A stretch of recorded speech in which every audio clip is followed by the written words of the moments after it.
Parashat Shlach-Lecha brings about one of the sins, the greatest sins of the Tanakh, of the Jewish Bible, that is the Chet HaMerglim, the sin of the spies, the scouts. The Israelites are about to invade, to conquer Eretz Yisrael. Just before that, Moses is sending 12 scouts, the princes of the tribes, to scout Eretz Yisrael, Canaan, back then, in order to see how good the country is and how to where to attack from, how to invade into it.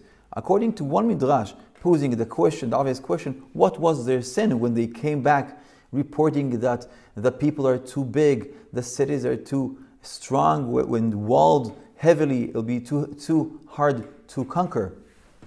What was their sin? One midrash expresses a very interesting perspective, and that is that when the scouts went there, they had something different in their minds. In their eyes, they're going to a land of honey and milk, correct.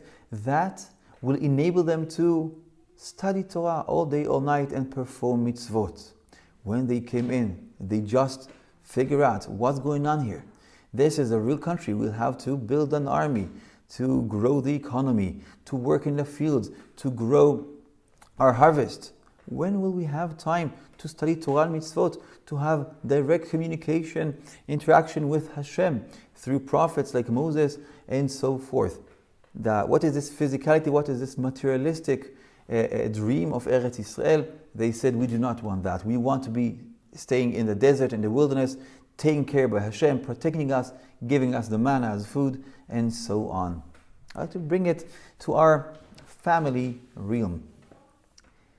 You know this scene when you come back home after a long working day and you just want a cup of coffee. And you expect your wife to make you such. And she, in her hand, she just took care of the children, cleaned the house, finished her late working hours as well in her job, in her office. And this leads to some disappointment and bad type of communication. The point here we'll try to take from the midrash that we just stated is the problem with expectations. What do I mean? We all have expectations. But there is something that by default is negative in good communication, positive communication, when speaking about expectation. When I expect something in my mind, this will surely lead to disappointment. Nobody can read my mind, at least not completely. What am I thinking? What I expect to have? And this disappointment is due to the fact that I am non-actively, passively expecting someone else, my wife in that case, to fulfill my happiness, my wellness. This disappointment will lead to criticism and later on to probably anger and worse, to distance.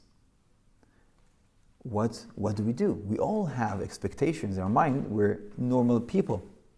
The answer is to transform this expectation into will, from expectation to desire, the need. And this is seemingly very close, but a huge difference, a vast difference between expectation and desire. Expectation, will for something, holds within the active expression of what I want, of what I need. I came back home. I don't just in my mind feel, why nobody's taking care of me, making me a cup of coffee and massaging my back. I want something, I actively ask. My dear wife, I had a really hard, long day today. Can you please help me with this and that, massage my back, cup of tea, some cookies? She might say yes or no, it doesn't matter. She might say, listen, you had a rough day. I had even worse. You have no idea what happened in my office. You have no idea how much time it took me to put the kids in bed and so on. But there was here an active communication, communication that makes us closer. Not the communication of expectation, which is the absence of communication, but the active communication of expressing my desire, my need, my will. In this sense, I am responsible also for my own happiness and wellness. I am not dependent for that, so anyone else, not even my wife. And this bring forth a closeness and love. This is a constructive communication. It's communication that can build and construct more love for this time and for the future. So going back to the spies, to the scouts, their problem is that they have this dream, the expectation of something that was never communicated, was never the intention. Hashem wanted us in that sense to go and to live normal as a normal nation in Eretz Israel. But they had something else in mind. That nobody ever talked about this, just in their minds. And this was their big sin. Again, taking it to our world, we live together, but we are responsible for our own wellness, happiness, for good life.